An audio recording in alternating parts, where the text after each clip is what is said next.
ازيكم يا اصحابي يا حلوين، عاملين ايه؟ رب كلكم تكونوا بخير وباحسن حال. لو كنت اول مره بتشوفيني، انا بسمة ودي قناتي، بتمنى تاخدي جوله فيها وباذن الله تعجبك. بس ما تنسيش باللايك والشير والسبسكرايب، ونصلي مع بعض على رسول. اللهم صلي وسلم وبارك عليك حبيبي يا رسول الله. ونبدا على فيديو النهارده. بصوا المريضه بتاعتي قاعده ازاي، مقعداها فمحوطاها كده بقى ايه، مغطياها بالبطانيه ومحوطاها بالكوشن دي كده. بس بس. بحبك. انا بحبك. بصوا هنا كنت بخرط القلقاس. تعالوا اوريكم عملت ايه. بصوا عامله لهم ايه، اللي هو العيش الفينو، وحاطه لهم عليه طعم الطماطم. تعالوا بقى ندخل جوه. بصوا الغساله خلصت لان انا شغاله من بدري، فعشان ما اطولش عليكم هنعمل برضو مع بعض البتاع ده النهارده. بابا جاب لي الكيس دي، البرتقال قصدي. بابا جاب لي الكيس دي عشان اجفف فيها الحاجه. انا خرطت القلقاسه، بخرطها بالنص، والنص بخرطه بنص تاني، يعني بيبقى اربع كده. وبعدين كانت كلها طينة خالص، فغسلتها وسبتها تتصفى قبل ما اخرطها مكعبات، لان القلقاس انا مش بغسله، انا بخرطه وامسحه بفوطه نظيفه، علشان الماده اللزجه ديت هي اللي بتساعد على تقويه العظم والمفاصل والحاجات دي كلها. وده كلام دكتور.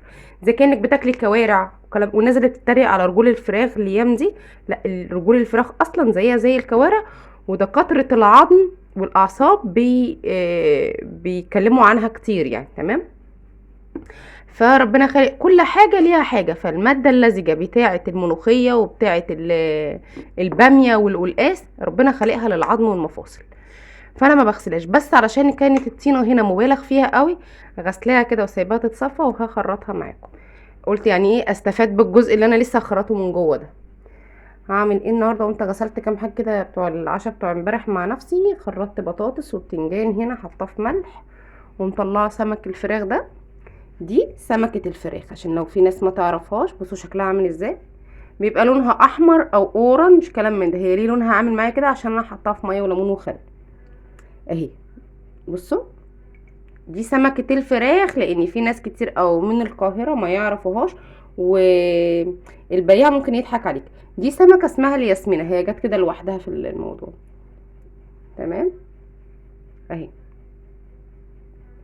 بس سمكة موسى سمكة حاجة تانية خالص، عشان في ناس بتقول على ده موسى.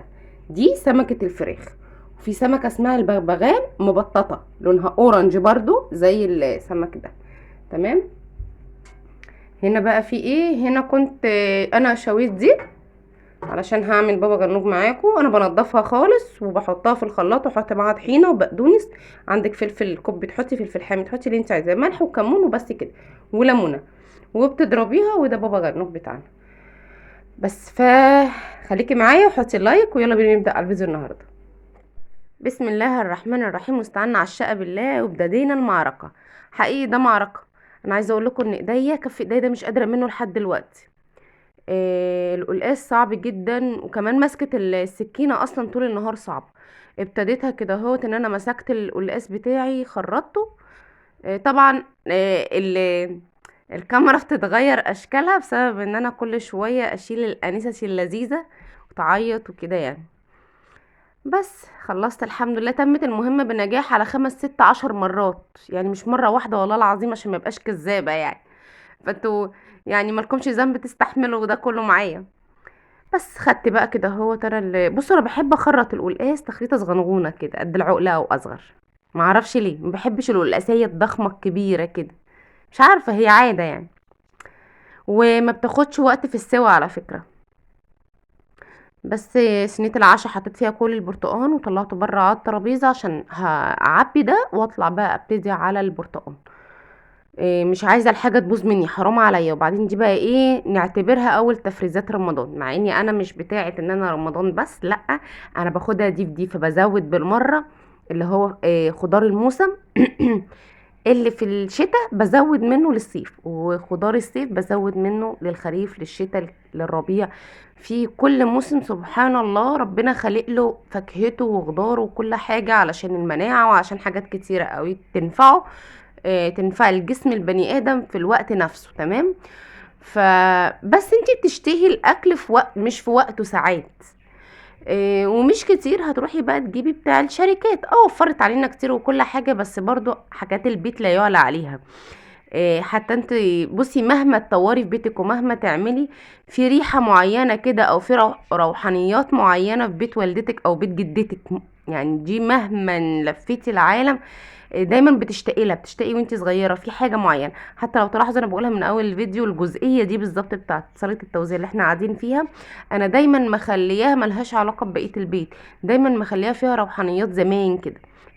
قعدة بيت عادية خالص، ملهاش دعوة بقى للمودرن ولا الكلاسيك ولا مش عارفة بيتي مفروش ازاي. لا، انا بفتح الكنبة في الشتاء، بحط عليها اي مفرش او دفاية زي بيوت اهالينا كده، المكان اللي انت بتقعدي فيه السرير او الكنبة عليهم مفرش او دفاية، كسوة يعني بتدفيكي، فاهمين الفكرة؟ فانا عاملة الجو ده لعيالي في المكان ده اكتر مكان بنقعدوا فيه، بناكلوا فيه، بنقعدوا فيه، دي قعدتنا الاساسية. تمام. فدايما مفتقدة حتة معينة كده، بحب ان انا اعوضها ليا واعوضها لعيالي.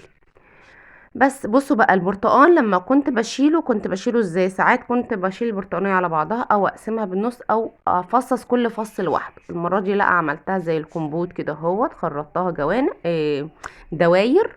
و بصي لما بشيل الفاكهة من غير سكر ما بتعيش معايا كتير وبتبقى مش لذيذة وبتمزز وكده لما باجي اعملها عصير. لكن لما بحط فاكهة سكر بتقعد بالسنة زي مادة حافظة كده، بتقعد بالسنة وبأكتر كمان. فجربيها كده. المهم ان انا حطيت سكر كده اهوت وابتديت ان انا اعبي اكياسي. شفتوا القلقاس انا عملته ازاي علشان ما ياخدش مكان؟ ده برضو نفس النظام في البرتقال، اي حاجة بجففها. الناس القديمه معايا عرفت طريقه تجفيفي. بحب ان انا بصوا، انا عندي العلب اللي كنت موريها لكم، اللي حطيت فيها من فيديوهين 3 كده هو تقريبا الفشار. العلب دي ممكن ان انا احط فيها العصير عشان ما انزلش السكر بتاعه وميته وكده، بس انا الفواكه يعني. بس هتاخد معايا مكان يعني. بصوا الدرج كده اهوت، بصوا كام كيسه اخدت ايه. انا بس حطيت دول هنا اهوت لحد ما يتجمد وارجع ارفعه تاني، لان لسه هجيب السلق واعمله واحطه.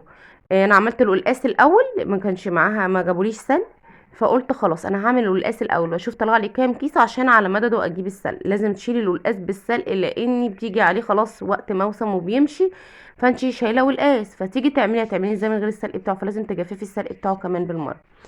فانا بس البرتقال يمسك نفسه شويه على ما انزل في يوم واجيب السلق وكده، وابقى احطهم فوق بعضيهم بس عشان ما يتزحلقش مني لسه طري. معلش رديت ورجعت لكم تاني. بس بقى فانا سمعت الفيديو من الاول علشان كنت نسيت انا وصلت لحد فين. فنكمل بقى الفيديو بتاعنا. وانا بكمل لكم احداث الفيديو كنت انا نشرت وعملت لهم كمان شويه فشار كده عشان احضر غدايا والكلام ده كده كله. كان في الوقت ده بقى ماما قاعده معايا، طلبوا اللي هي الفشار بالجبنه. المره اللي فاتت لما عملت الفشار بالجبنه كنت بصور والكاميرا ما ظبطتش معاكم، فجبته لكم النهارده. الانسه كل شويه. بصوا الكياس اللي هناك دي، عزكم الله لازم احط اكياس كبيره كده لاني انا بجفف والقشر كتير وحاجات كتيره كده. فدي اعزكم الله زباله يعني وكده، فهي تلف تلف وترجع تسحب في الكيسه وعايزه تاخده وتمشي بيه. فكل شويه انا اطلعها يا اخواتها يطلعوها، مفيش فايده فيها. بس المهم دلوقتي انا جيت عملت البابا غنوج. بصوا هو صراحه مقطع بابا غنوج دوت كان قبل الفشار، عشان لو تلاحظوا ان انا منضفت البوتاجاز عشان اعمل.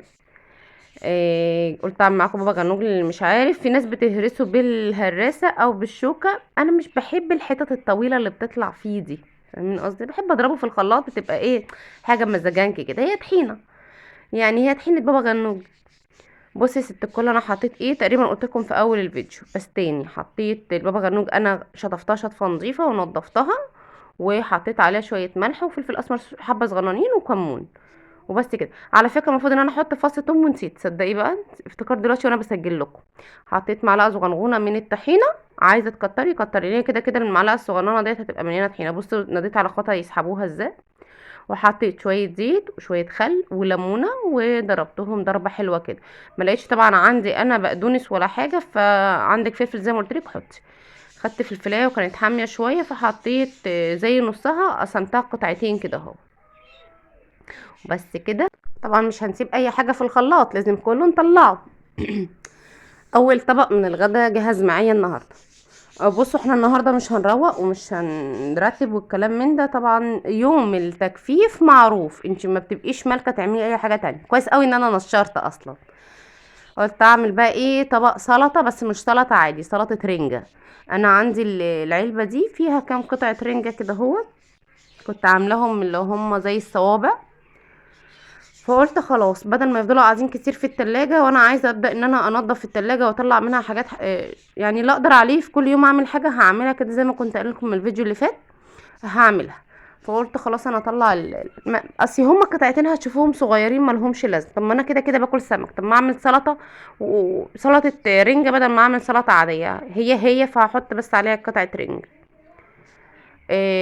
خرطت خيرايه وطماطمايه وادي قطعتين رنجة، بصوا صغننين خالص، مش مستاهله ان انا افضل شايلاهم يعني.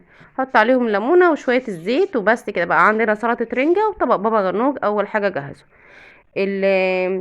البتنجان لما هقليه، هعمل له دقه كده، هدق له تومه وهدق عليها فلفلايه خضراء في نص الفلفلايه الخضراء اللي انا حطيتها في البابا غنوج، وكمان قطعه صغيره من الفلفل الاحمر اللي هو الفلفل الالوان ده وشويه ملح وشويه كمون وليمونه، ورحت حطاهم كده اهو. هو طلع حراق شويه بس طعمه لذيذ الصراحه. كنت عامله كوبايه شاي انا وماما هنا اهوت وعمالين ايه نتمزج فيهم. هنا كنت بقلي السمك وبقلي البطاطس طلعتهم بس كده، يعني مفيش اي حاجة تاني. وجرجير بتاعي طبعا هي اكلة سمك النهاردة، ودي وجبة الغدا اللي كنت بنزلها لكم على طول عشان اقتراحات الغدا. سمكة الفراخ دي الصراحة ناعمة وجميلة قوي، تحفة، انا بحبها جدا، بحب الاسماك البحرية. طبعا لوجين اليان قايمة بالواجب مع اخواتها. بصوا بقى هنا ادي السمكة اهي بعد ما اتقلت جميلة قوي، وجرجيري وبطاطسي وسلطه الرنجة. وبصوا بقى طحينه بابا غنوج عامله ازاي، بمعلقه طحينه واحده صغيره على فكره. وادي طبق البتنجان اللي انا قلت لكم عليه، طعمه خطير. المهم ان انا وصلت لاخر الفيديو، هتنسى اللايك والشير والسبسكرايب، ولا اله الا الله سيدنا محمد رسول الله.